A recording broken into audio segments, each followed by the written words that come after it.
Good afternoon, everybody, and welcome to the Wednesday, May 11th meeting that PA-IPL is hosting with the City of Pittsburgh. The City of Pittsburgh's Energy Advisor, Flore Marion, and her intern at the city, Jessie Biltz. I would also like to introduce today our intern from PA-IPL, Isaac Crawford. There's Isaac. So I'm going to give everybody a chance to talk a little bit about themselves, including our two attendees. And then we will be recording this entire meeting, sending it to everybody who is on our invitation list, because we really want to help the city increase compliance with their benchmarking ordinance. That's the primary goal, as well as encouraging all of PA-IPL member congregations, whatever faith they adhere to conserve energy, water, and waste in their facilities and among their congregational members. So it's the perfect opportunity for you all to learn how to do that with two experts in the field. My name is Kathy Robofsky. I'm the Development Associate with PA-IPL, and I would like to introduce Isaac Crawford, our new intern in Southwestern Pennsylvania, for our grant funding that we've received this year. Isaac will be working on the Climate Action Campaign grant. He's currently working on that now with grass tops and grassroots recruitment, and he will be working with us on the DEP grants, which we should receive our execution agreements for relatively shortly. So Isaac, do you want to say a few words about yourself and your background? Sure, yeah. Well, I'm Isaac Crawford. It's a pleasure to be here. Very thankful for the opportunity and the privilege to be part of such an organization and have two fundamental positions that are very just like grassroots, faith-based as well. I go to Chatham for the School of Sustainability and Business, and what I want to do afterwards with that is not entirely too sure, but I think that this is a great stepping stone for something of the sort in regard to policy, energy, sustainability, of course. But one of my favorite quotes, it's something that we tend to joke about a lot, is nothing is sustainable. It's just more sustainable or less sustainable than what it was previously. So yeah, big outdoorsman, very much into hiking, backpacking, fly fishing, and climbing. And part of the process as to why I chose the DEP position is because of the waterways. And as a fly fisherman and just fisherman in general, I very much enjoy, understanding how one drop of water can affect a whole system. And little do we know is, how impactful these things and processes can be on, the greater element of just like watersheds as a whole. So yeah, very much an advocate for the outdoors as much as I am for everything else. But pleasure to be here again. Thanks for having me. Great. Thanks so much, Isaac. Flore and Jessie, if you'd like to say a few words about yourself, and then I'll start with a welcoming prayer, and then you can just launch right into your presentation for us. Yeah, that sounds great. Good afternoon, everyone. I appreciate you taking the time to join today or watch the video later. I understand everyone is busy, so I'm cognizant of you taking the time to learn more about benchmarking. As you noticed, I have an accent. I am from France. I came to Pittsburgh about 15 years ago and fell in love with the city and in the city. And I'm now married with two children here. I was with Carnegie Mellon University Center for Building Energy and Performance for about 10 years. And then I joined the city 5 years ago to run the benchmarking program, and then the scope of my work extended, and I touched on that a little bit more during the presentation. I like the outdoor mostly in winter, actually. I love snowboarding, and I had stopped for a while with the children, and I actually just went back this winter, and I realized that this connection to nature is really something that can rejuvenate you. So I do agree, taking care of the outdoors is very important. I also come from Europe, where buildings are more energy efficient. So it's a little nerve-wracking to see how much we have to keep doing here. But we also have lots of initiative locally to address that. So I'm very hopeful. I do know that the US tend to move faster once people put their heart to something. And I think we're achieving some great thing here in Pittsburgh around climate and energy. And Jessie, you want to go? Hi, everyone. I'm Jessie Biltz. I'm a graduate student at Pitt. studying public and international affairs and minoring in energy and environment. So I interned with Flore this semester in the city's Office of Sustainability and Resilience. I am a native Pittsburgher. I grew up just north of the city in the New Kensington area. So this work has been pretty close to my heart. I'm very excited about making Pittsburgh a more sustainable city. And I feel like the work that I've done this semester with Flore has really fostered that excitement. But basically this semester I've been kind of looking at a lot of numbers about energy and water consumption over hundreds of buildings throughout the last few years. Personally, I was responsible for kind of combing through the data for places of worship and charitable organizations. So I'm excited to report a little bit about that to you guys today. But yeah, thanks for being here. It means a lot to us. Thank you. Tom, would you like to say a few words about yourself? Okay, hi, thanks Kathy, and thank you everybody for creating this event. I'm Tom Slater. I'm a member of PAIPL, as is Calvary Church, and I'm also with the Social Justice Outreach Committee with the Episcopal Diocese in Pittsburgh. And we recently had a workshop in which churches that have received a bit of grant money for energy saving projects shared their experiences with reps from other churches who are looking to do the same. And we've established now a network online for various parishes to share information and resources, and hopefully we're going to be helping churches improve with this. So I'm looking forward to getting some information today that I can share with a lot of other people. Fantastic. Please remind me, Tom, what was the name of the Facebook group that you started for the diocese? Excuse me, Pittsburgh Episcopal Creation Care Network.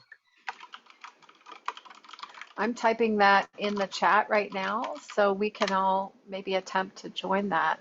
I imagine you're reviewing all of the entries, and so that's available there. A Facebook page. Great. Nancy, would you like to say a few words about yourself and your work at First Presbyterian? Yeah, East Liberty Presbyterian. Yes, I wasn't aware of this program, so I think it's going to fit nicely into what we're trying to do this year. East Liberty has an environmental team which fits under the justice and mission at East Liberty. And we are very interested in getting the church to reduce their energy consumption. We've gotten them to move to renewable energy, but we know we have a lot to work on because it's an old building and it's going to be a challenge. And that the Presbyterian Church, we are an Earth Care congregation. So we have been working on that for about the last 3 years.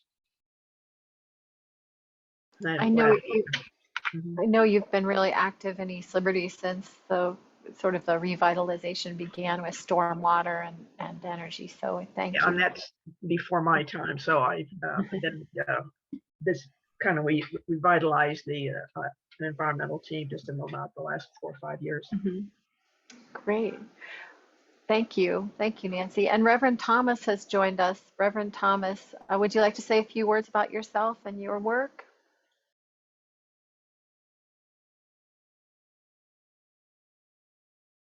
Oh, he may be dialing in. So we'll come back to that perhaps in the future, towards the end of the meeting. But let's all join together in a welcoming prayer, and then Flore and Jessie can begin their presentation. I hope you can't hear background noise from me today because can you hear anything right now? Oh, good. So this is a prayer adapted from Thomas Keating called the Welcoming Prayer. Welcome, welcome, welcome. I welcome everything that comes to me today, but because I know it's for my healing. I welcome all thoughts, feelings, emotions, persons, situations, and conditions.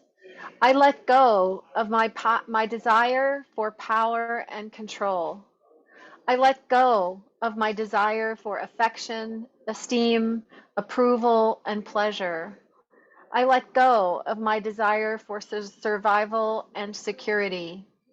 I let go of my desire to change any situation, condition, person, or myself.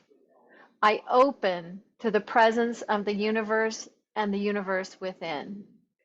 Amen. So hopefully that's a little inspiration for us to keep moving forward with open hearts and minds. Thanks. And you can go ahead and screen share. Here I go. Are you guys seeing the screen? Yes. I will keep my video on, but I may have to shut it down if the streaming gets complicated. So just let me know. I've known Kathy for a while. Maybe it's been 10 or 12 years, right, Kathy? We met at CMU. Yeah. 2010, I think. Yeah. And when I found out she joined the IPL local chapter, I thought it was a fantastic opportunity for me to connect with the members because the ordinance apply to churches, and I think and I know there's lots of effort around climate in this congregation, and those buildings can play a role. And so I reached out to her to organize this meeting today. And so I'm going to introduce the planning department in general, because we don't really interface often with you guys. So I would like to set the stage from where we're coming from. Then I'll dive into the benchmarking ordinance itself and how it applies. And then we'll share some benefit from it. And I welcome a discussion. I'm hoping to increase the participation from churches in the program. And I'm also welcoming any suggestion you have within your reach and your capacity to try to spread the word and increase the participation from other building and other Pittsburghers too. Knowing that we all overworked, so I'm not waiting for you to find a solution, and maybe you have some ideas on how to increase the participation. So I'd love to hear some feedback on that. So I'm gonna. It's moving. So I work in the city planning department in the City of Pittsburgh. We have 4 divisions: public art and civic design, zoning and development review, which the architect and engineer deals with a lot. The strategic planning, they are more focused on medium and long-term planning, and notably the neighborhood plans. There's currently a plan for Oakland finishing up, and the Hill District also is wrapping up a neighborhood plan. And then finally, the Sustainability and Resilience Division, which is where I sit. There are 6 of us, plus the many interns that does wonderful work for us. We have an internship program for all of the semesters. We tend to embark interns for 3 months, and they often end up staying 6 or 9 months because they enjoy working with us. And our mission is pretty inspiring, I must say. So it's great to have young people working with us and helping us tackle some of our projects. So what does city planning do? So we establish and sustain orderly and consistent land use in the City of Pittsburgh. If you want a city thriving, you want to make sure people are growing the building the right way. Poor urban design leads to poor life quality. We develop policy, projects, and programs, and the goal is to sustain and enhance a thriving city of different neighborhoods.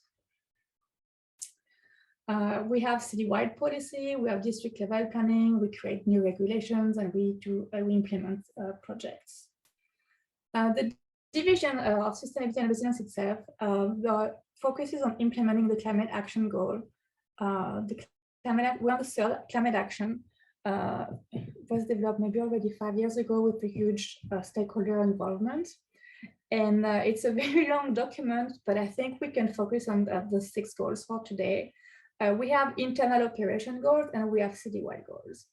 And for the internal operation goals, we have a 100% renewable energy use. And I'm glad to report that we've been 100% renewable electricity for 2 years now. We have a 100 fossil fuel free fleet. If you can say it better than me, you can try. This is a tongue twister. We are every year increasing the number of EV cars that we own. So right now the inspector from the permit and licensing department has the most of our electric vehicles, but we're adding more and more vehicles. So we should reach the fossil fuel free fleet goals fairly quickly.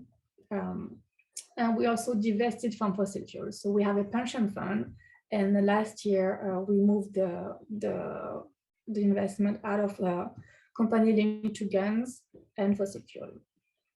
And those are the goals that we have direct control over. So they're not necessarily easy to meet, but we can set policies and direction and shift budget to try to meet those goals. In this climate action plan, we also set citywide goals with all of the stakeholders involved in the plan. And those are a little harder to set because we cannot, as just the government, do everything to meet those goals. So for instance, we have a 50% energy use reduction as a city, 50% transportation emission reduction, and a zero waste goal. So nearly 100% diversion from landfills. So that's a very bold goal, and we're actually working toward them, but we definitely need the participation of every Pittsburgher, resident and businesses to meet those goals. And so what the benchmarking ordinance does, it's helping us with this 50% energy reduction goal. The second focus of the sustainability and resilience division is on the resiliency aspect of the city, and basically trying to have a project and solution to mitigate shock and stresses and build a more resilient city. This analysis of our local shock and stresses was done 5 to 6 years ago, and unfortunately we could see most of those materialize, most recently with the bridge collapse. That was a huge infrastructure failure. We saw the disease outbreak with COVID spreading around in Pittsburgh. We have more and more poor air quality and extreme weather events. And we also see the stresses with the aging infrastructure and the fragmentation of our neighborhoods, the issue with economic and racial inequity, and the slow but steady environmental degradations. And so we're developing projects and programs to address this shock and stresses. So now I'm going to dive more on the benchmarking ordinance itself. Actually, maybe I should take a break. Does anybody have any question about the division or the planning department? I'm happy to address any curiosity you may have there, or I can continue. I will dive in the ordinance, and you can always ask questions at the end too. So what is the building benchmarking ordinance? So it was passed in 2016, so it's been around for a while now. It was unanimously approved by the city council, and it requires non-residential buildings over 50,000 square feet to submit their whole building energy and water usage to the city on an annual basis. If the building has a non-residential space that's over 50,000 square feet, they should report for that portion of the building. The deadline is fast approaching. It's June 1st. We're not the only one having a benchmarking ordinance. There's about 40 cities right now. And when you take a look at it, we have one of the least restrictive or least demanding ordinance. We still don't require multifamily buildings, even though there's about 200 of them over 50,000 square feet in Pittsburgh. And this is mainly due to the data aggregation issue back when the ordinance was created, and that has been resolved now. And we also don't really have any enforcement tool. There's no fine coming with it. So the only thing I can do is send letters and get in touch with people and explain the program and make them understand the benefit of participating in the program. But why? Why are we asking people to do one more thing for the city? Well, it's pretty simple. There's a saying that we hear over and over again, is that you can improve what you don't measure. If we don't know how much water and energy we're using as a city, and if we don't know where it's coming from and what the balance between gas and electricity and steam and maybe coal or other energy fuels, it's harder to know what are the changes we need to do to set us on the right direction for climate action. So it's just the foundational step. If we gain knowledge, we can create programs and policy that help us get better. It's also beneficial for each buildings. It's helping us as a government to set policies for all of us together. But if each building is starting to pay more attention of where they're spending their money on their water or the gas or the electricity usage, maybe they can realize that they're wasting much more than their neighbors, and maybe there's an issue with their building. And then they can hire someone to fix the issue and then see savings over the years to come. So there's a direct benefit directly to the building owner to track their own utility bill. And then the step of sharing it back with the city is a 10-20 minute process to just click over several links. So compared to other government requests, it might be the one of the least cumbersome. I chose to share those Pittsburgh because those pictures of Pittsburgh because they really illustrate some of the issues we know, right? We have more and more extreme weather, so sometimes we get fully flooded. We all notice the storms are getting more and more powerful and consistent. There's tornadoes not in Pittsburgh. I was not here 15 years ago when I moved here. We also get a lot of air pollution, what is called an inversion event. If you guys don't know about that, that's something we could work on because it's happening more and more. And it's basically because we're in a valley, sometimes the air trap the pollution in the valley, and then the air quality just keep getting worse over several days to the point that it can be dangerous for people with health and air quality related issue to leave their house. And this pollution is coming from us making energy and using this energy. So if we could reuse how much energy we need as a city, we would reduce how much energy needs to be produced around Pittsburgh, and we would reduce the pollution around Pittsburgh. So there's a circle effect here. And this is one of the Black Night event that happened in Pittsburgh over 100 years ago, I think, where the power line went down somewhere and Pittsburgh was truly in the dark for a full day. But that doesn't happen anymore, but that's something to keep in mind. Like the grid is here and we all rely on energy and electricity, but if we could be more resilient about where energy comes from, and if we could be more mindful about how much we use, we're less likely to have power, like grid level shutdown like California has seen. It's not happening yet in Pennsylvania, but who knows in 5 years where we're gonna be with our grid. So who should be paying attention to this benchmarking ordinance? Well, it's every building that is over 50,000 square feet, and that's non-residential in Pittsburgh. We identify around 830 buildings that qualify, and there's a very broad type of building type. So offices, manufacturers, breweries, hospitals, universities, industry, retail, hotel, religious organization, clinics. There's about 15 or 20 different building types that have some buildings over 50,000 square feet. This is based on the tax assessor data. And that's where the caveat comes in, is because religious organizations do not pay taxes. I do not know how accurate the square footage from the tax assessor data is. So even though I have identified 20 buildings, 20 religious organizations that have a building that is listed as over 50,000 square feet, if you tell me that your building is not, we just work on the exemption and we can remove it from the list. So I'm happy to discuss with you in more details about that. Here are the 20 buildings we've identified that seem to be over 50,000 square feet in Pittsburgh, and therefore are required to report the data to the city. For the buildings that have not been participating, they will end up being listed as non-participating. So there's going to be a public interface of about the participation in the program, and the building that we have identified that are participating would be listed as compliant, and the ones that have not will be listed as non-participating. Because this is somewhat a small list, I'm hoping to be able to work with everyone to try to find a way to maybe reach 100% compliance. That would be fantastic. It might not be realistic, but I think we need to set bold goals to try to at least get some part of the way there. I have been working with the universities and the hospitals, and I have a large compliance from those organizations because they're big, because they have a lot of staff working on that. But then if we go in the office buildings or the hotel, the participation overall falls down. So I think it would be great if we found a way to support you guys so that all of those buildings can share the data with us. And out of those 20 buildings, 20% have participated at least once in the past.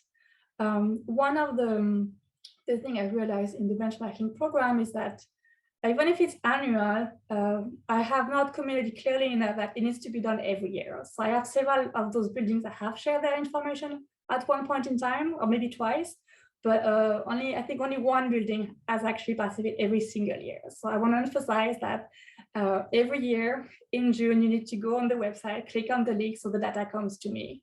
The fact that you have put the data on the platform doesn't mean that I am getting it. So I'm also happy to work on what is the best way to set reminders every year so that people participate. So how do you participate in the program? Well, we're using what's called Energy Star Portfolio Manager. It's a platform created by the EPA. I think it was launched in 1992. So it's been around for a very long time. It was first developed for building owners to track their own information, utility information for their own tracking records. It was really made for building owner to be aware, and that was what I was mentioning earlier. Tracking how you're doing compared to yourself in previous year, tracking how you're doing compared to peer buildings, so you could try to identify whether you're being efficient with the way you're running your buildings or if there is opportunities for savings. So because this tool is a governmental tool, it's very secured and it's been around for a while, so we trust how the data is processed. So you would create a profile in there, put the information about your building, such as the building type, the square footage, the year it was built, and then you can either enter manually the monthly energy bills, or you can link from your utility website to the Energy Star Portfolio Manager. DucanLight is providing this feature, so you can get in touch with them if you can't navigate the website. But DucanLight now can just pour automatically your electricity data in your Portfolio Manager profile, so you don't have to go in there and put 12 numbers for the electricity. I know the gas and the water were also working toward that. I'm not still clear whether you can do that or not. But you would also just log into your PWSA account or your People's Gas account, look at the 12 months information for your building for the past year, so for 2021, from January to December, take those 12 numbers and put them in Portfolio Manager. Of course, if you're managing a lot of buildings, it starts to be time consuming, but if you're managing one facilities, it should be done in like half a day. Then once the information is complete in the profile, you would click on the data request link on the city website. I also can send it by email to you if you're unsure. And then you submit, you said yes a couple of times, you acknowledge it's right, and then it's just come over right to me in a spreadsheet. There are free training organized by Portfolio Manager directly online. You can visit their website. I also link to their training on the city's website. Some of those training are live, so you can have a facilitator directly during the presentation and ask questions at the end. They're also recorded, so if you can't make the training, the benchmarking 101 class, you can always watch an older video. And they also have a Q&A session. So if you've watched the videos and started doing it, but there's still some issues, you can ask the expert to solve some of the issue. I'm also happy to answer. If you have any of these issues, you can send me an email. I can try to address it. If I cannot, I will try to put you in touch with the right person to help you understand the issue here. Here's the website so that you're familiar if you try to log on it later, what it looks like. So you can see there's a setting the context for what we do benchmarking. Then there's a menu. And if you go to how to comply, you will find the link. So here's the page. And then if you navigate at the bottom, you will see the link for compliance. And then here's where I link to the Energy Star live and recorded webinars. There's tons of them. So I have one video on the website, but I really encourage you to go visit their own website because there's so much support there. And that would be really helpful for your Facebook group, Tom, I think, because they have lots of recommendations and tools in there. So what do we do benchmarking? Does it work? It does. Everywhere we've seen people start benchmarking continuously every year, and therefore paying attention regularly to their energy usage, you can see reduction. Philadelphia saw 70% reduction. New York saw 5.7% reduction over years in their program. And then the EPA conducted a study nationally, and if building benchmark consistently for several years, they can see 2.4% reduction every year. Locally, the Pittsburgh 2030 chapter, well, that's an old number. They saw 10% saving in 2016, and then I have the new number in that slide. And they are already at almost 30% energy reduction in the 2030 district since the district started. As a side note, Flora, the report celebration is coming up in May, I believe, is it not? Yes. Yeah. So if you're not familiar with the 2030 district, I strongly encourage you to visit their website. They're an alliance of over 50 and 500 buildings in Pittsburgh that committed to meeting the 2030 goals of 50% energy reduction. It's been, I want to say 6 years maybe now, because it started even before the benchmarking ordinance. It's been going on for several years. It keeps growing. And they have more capacity and staff to help people. It's 2012, actually. So 10 years, it's a 10-year celebration. And so they have more capacity to support building in tracking their energy. So if you have questions, I'm happy to answer some of them. But if you join the 2030 district, you will have more support. They also have monthly meeting to help you identify new technology or new consultants that can help improve the building. So they're a fantastic organization. I just emailed them before the meeting today to get confirmation, and they would welcome all of you to join the district. So feel free to start getting in touch, and you can just start the discussion. You don't have to join right away. You can take the time to figure out how you would play a role in there, but I'm fairly convinced that you would see lots of benefits joining the district. I just added their link to the 2030 district in the chat for those who might be interested. Thank you. Jessie, are you ready? Yes, I am. So speaking of success, we felt it would be valuable to report some of the success that we've seen within our own buildings here in Pittsburgh, specifically our own places of worship. So Congregation Beth Shalom reported their energy and water consumption to the city in 2017, 18, and 19, and they did successfully decrease their global greenhouse gas emissions over that time by about 30.7 metric tons.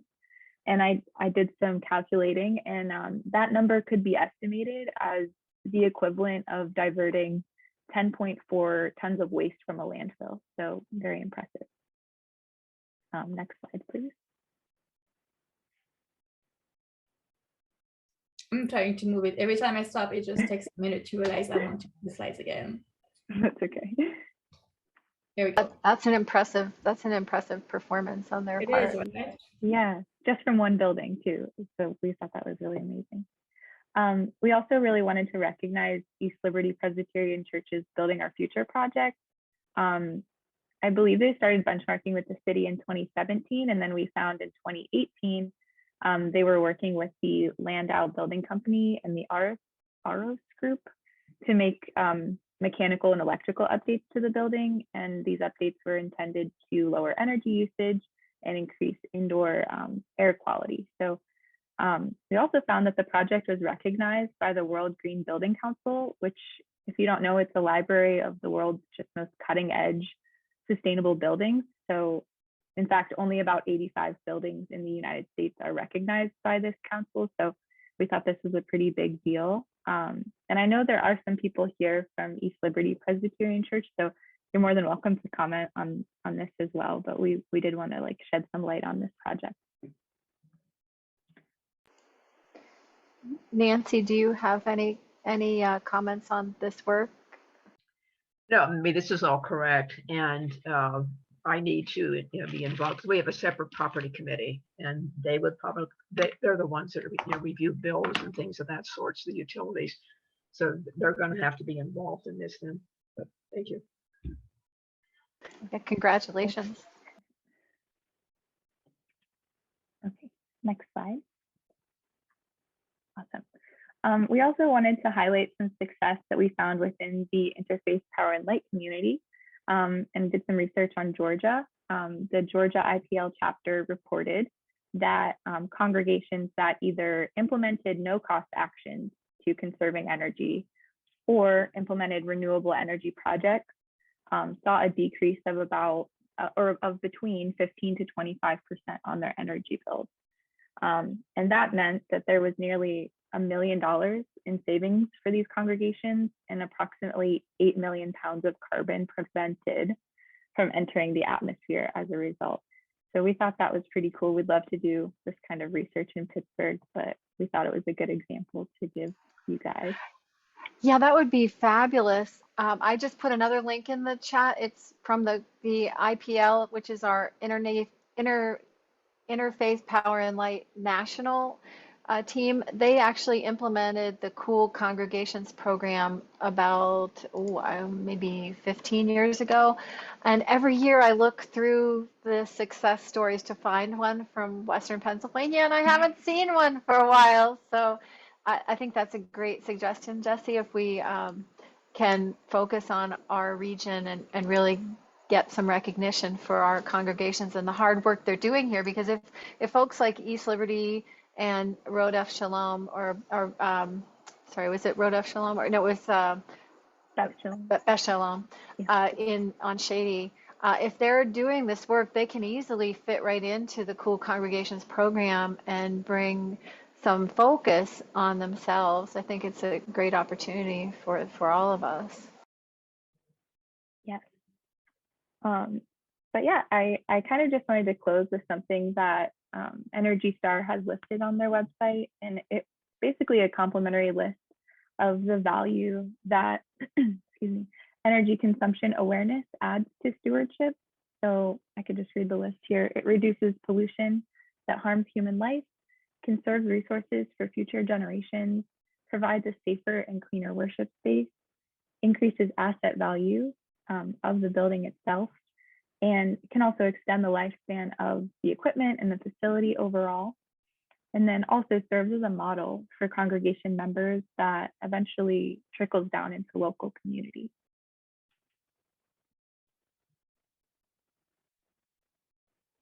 All right, Flore, do you have anything else to add?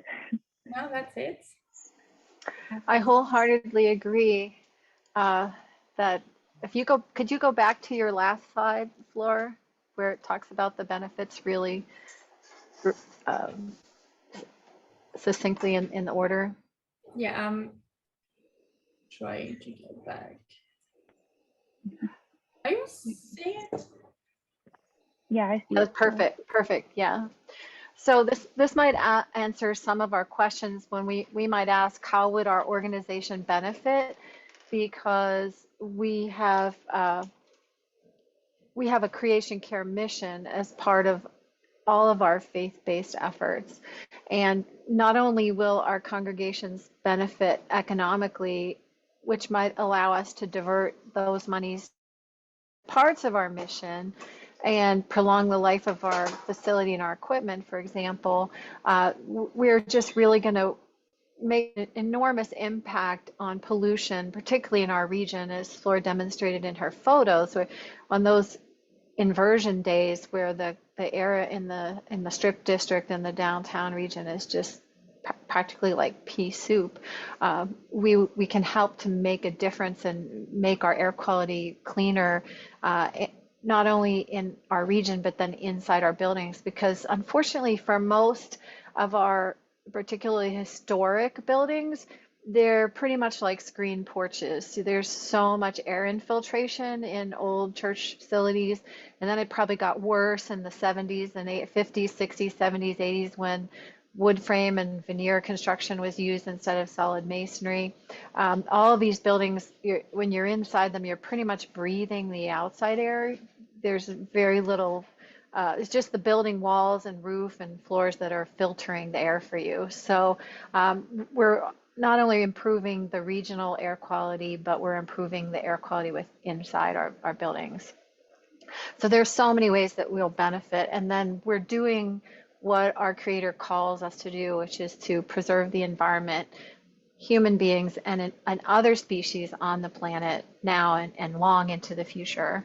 And so the city of Pittsburgh is going to benefit as well as you gain notoriety for the changes you've made that puts us on the map as a region, and we stand as a shining example of what others can do around the world, really. Does anybody have any questions about Portfolio Manager, Energy Star Portfolio Manager in particular, that they would like us to address now? Yes, I have a question. Has East Liberty already set something up? Is that what's in the portfolio? So you guys have a profile and portfolio manager, and you have reported fairly consistently, but we don't have the previous year, and we definitely need this year by June 1st or sometime in June. We need your 2021 data. So I can, if you send me your email, Nancy, I can email you. And I have another contact that I was talking with about 3 years ago. I can't remember the name, but I'm happy to just touch base again, and it should be pretty straightforward to bring Yeah, you. let me. I'll put Flore's email in the chat there. Thank you. Okay, yeah, because I'll talk to Will, because I'm not sure who really will be the contact. I think Will is the person I was talking with, and he's been participating every year.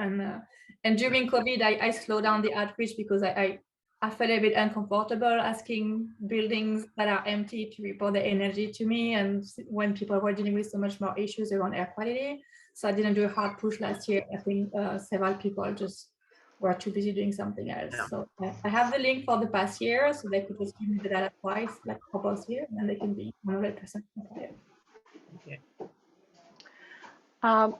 Would there be any, this is probably more of a concern for commercial entities rather than faith-based organizations. I've heard this asked so many times over the course of my career, but is this a secure process? For example, will the data be leaked, or will the data be shared without permission by those who are participating in the program? Well, the program is public, so the data will be shared, but in a secure manner. I have already, so not every information you have in your profile on the website will be shared. And this is why you don't give me access to your profile. You submit this link that send me the energy numbers. And then those annual energy numbers are going to be shared with the public.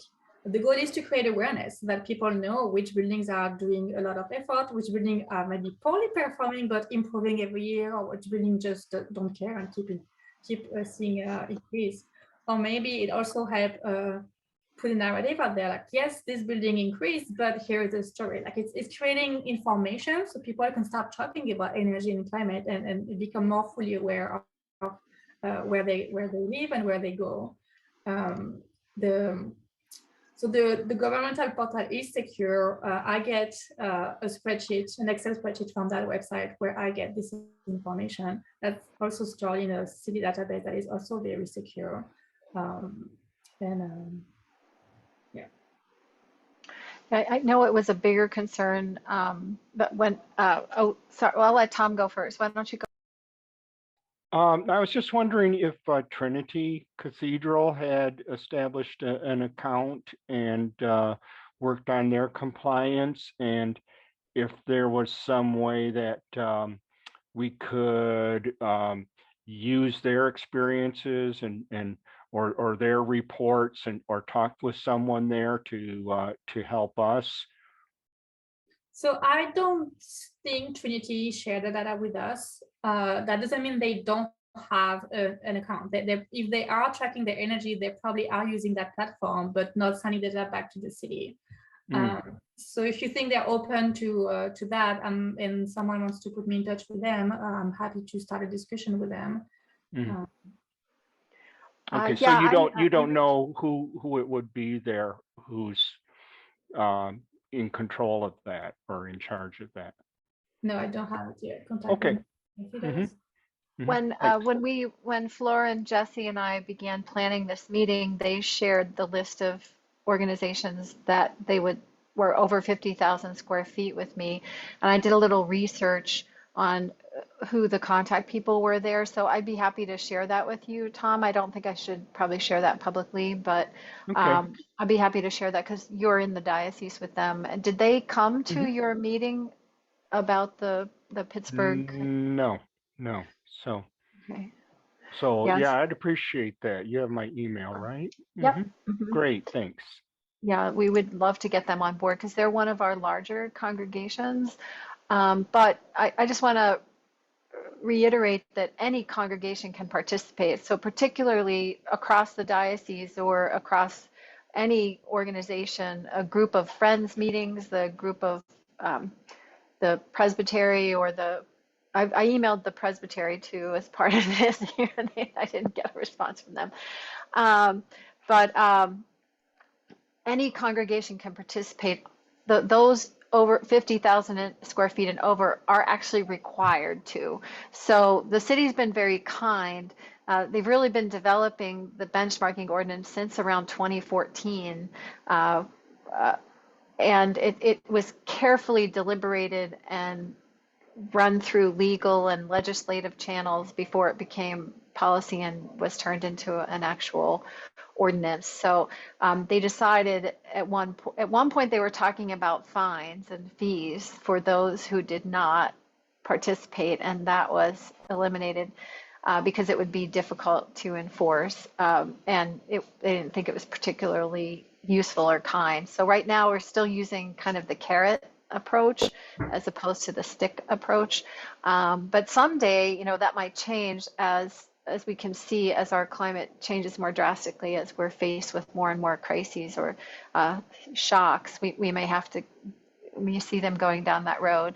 But any facility, particularly the smaller facilities, if they did elect to participate, we could certainly highlight them as shining examples of what an organization should do. And there's a certain amount of, I hate to use the word shaming, but I would like to use like leading by example. If a smaller facility can do something like this, then a larger facility should certainly be able to. And we have 5 or 6 examples of those who are participating. The congregation Beth Shalom, East Liberty, Presbyterian, Rodef Shalom, and First Presbyterian have participated in the past, but as Flore mentioned, during COVID, there's been a little bit of a fall off from reporting. And is that true across the board, not just in religious facility, faith-based facilities, Yes, but the 2020 number is slightly smaller, but there was still a decent participation without any introduction from instruction. Was hard that some people did keep that on their agenda and participate. yeah, We understand that it was difficult. yeah, but that's why I'm trying to revamp the program a little bit here. yeah. And I just wanted to add, Tom, I'll give you the floor in just a second. The buildings that are voluntary participating would be highlighted as voluntary. So there's the participating, the non-participating, and if you're just doing it out of goodwill, you would be highlighted as voluntary. But it's a great way to fulfill your mission. I know from my time working with the county, I was sustainability manager with Allegheny County for 5 years, leaving there about 3 years ago. The data was always safe. It wasn't, at that time, we didn't really have a benchmarking ordinance. I believe the county finally did sign on, correct, to report, but that was an uphill battle. It's one of the reasons I'm no longer there. But everything was a battle. But organizations can feel safe and secure in the knowledge that only their successes, only their energy and water data will be shared, not their organizational information. And I almost guarantee you that if you start down this path, you are going to see positive results. So the only press you're going to get, the only exposure you're going to get is going to be positive. As you start measuring what you're using, you're going to be able to track what you do and how you do it. And then you will see results probably within the first year. So when the city does report the energy use and water use, then you're going to see positive results. I hope that makes sense. And I'd be happy to help you. Flore would be happy to help you, and the Green Building Alliance would be happy to help you if you're able to join the 2030 district. I have a bit of experience with Energy Star Portfolio Manager. It's changed a little bit, but it can be intimidating at first. And there are some strange glitches to sharing information and that sort of thing, which maybe they've fixed in the last 3 years. But if you can't reach out to Flore or the Green Building Alliance, please feel free to reach out to me at PAIPL, and I can help you get started on setting up an account. And then we would meet again, I'm hoping, maybe let's see what kind of response we get to the recording that I send out, and then perhaps we could schedule a quarterly or a biannual check-in with all of our organizations, because I think if we keep everybody informed, and if we receive a few organizations who are going to participate, we can set them up as example of great organizations who are leading by example, and then that will encourage other people to keep trying to do it. Yeah, I'm happy to. I was meeting with the BOMA or ULI before COVID, and then things got shuffled. But I agree that the consistency is the key. So I'm happy to meet several times and annually with some group of an organization. We'll keep sharing this recording as well. I'm sure you don't mind if I share it statewide, even though this only relates to the city of Pittsburgh. It's advantageous for everybody to start thinking along these lines. Does the city of Philadelphia or Harrisburg have a benchmarking? Not Harrisburg, but Philadelphia does. They have a benchmarking that's older than ours, and that is more comprehensive. And they have the fine, actually. I don't remember. I knew that at some point, but I forgot. So it'd be helpful to share with them too, and see who's participating there. Maybe some other IPL members are participating there, and we can look at their stories. Did you have another question, Tom? Yes, I was wondering if an organization is looking for ways to reduce their energy usage and needs help with that. Is that available? So the Green Building Alliance would be the primary resource to help you with that. Okay. Duquesne has rebate programs, but that are listed on the website. I don't know how easy it is to reach out to them and get support, but I would definitely start with Green Building Alliance, and they would support you there. Okay, who has the rebate program? The utilities, so Duquesne Light has. Oh, okay, rebates. yeah, okay, thanks. For appliances and lights and different systems. Yeah, absolutely. I'm in the process of putting a list together too. Those have changed over COVID as well. And there are grants and loans available through the Sustainable Energy Fund and folks like that as well to help get you started. And we had a presentation in, I believe it was early March, the PAIPL statewide meeting. We had Greg Wozniak, who's actually from Southwestern Pennsylvania, and we had Don Fitzke from Bottom Line Systems, he's from out east, present on different ways you could approach the problem. Greg is an energy auditor who's been working in our region with faith-based communities for many years. He's performed energy audits, and we have others too. We have the AROS group, which is a wonderful organization. They build energy models and do comprehensive plans. Greg's approach is probably a little simpler. And then we have folks like Bottom Line Systems who start with LEDs as the low-hanging fruit and try to get you on a program to replace all your lamps or bulbs if you haven't done that already, and then look at some of your bigger equipment. So I can help you with that a little bit. I'm an architect by training and then a sustainability manager as well. Flore and I were in the same program at CMU, which is how we originally met. And then we both went on to city, county, and to chart our different paths. So I'm happy to help you with that. And with Cool Congregations, if you want to get involved in the IPL program of Cool Congregations. And then we could explore what's best for you. And then if it's really necessary, try to connect you with an appropriate professional who will perform an actual audit for you. If a congregation can truly afford to do that, I highly recommend that you work with a professional, because that way you can prioritize your projects. You'll learn about what is going to have the most effect, and you can look at different approaches. You can take baby steps, sort of building up to larger projects so you can demonstrate success across your organization and pull all of your members on board. Sometimes it's easier that way than starting with a $1 million project and trying to sell that, across the congregation. Or, if you know that you're going to save a bundle of money on energy or water utilities, then you can dive right in with something enormous, and then you can use that money for other projects within the congregation. So there's different ways to do it. And we certainly, I'm sure Flore would agree, like, you really need to look at your envelope, which is your building walls, floors, and roof. And we don't want anybody to damage the beautiful, particularly historic buildings like Trinity or Calvary or Redeemer or East Liberty Presbyterian. We don't want anyone to make mistakes that might destroy their facility down the road. So if you're looking into envelope and energy conservation in that regard, then we definitely want to look at working with a professional in order to make the right recommendations for you. For example, I had a friend years ago who wanted to insulate her brick veneer house.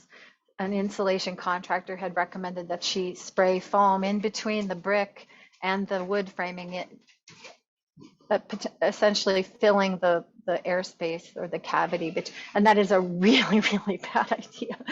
So it would have destroyed her home. And so you just really want to make sure that you don't make a mistake on that gargantuan scale that would impact your facility for years to come. Do you mind if we close with a short reflection? Oh, thank you.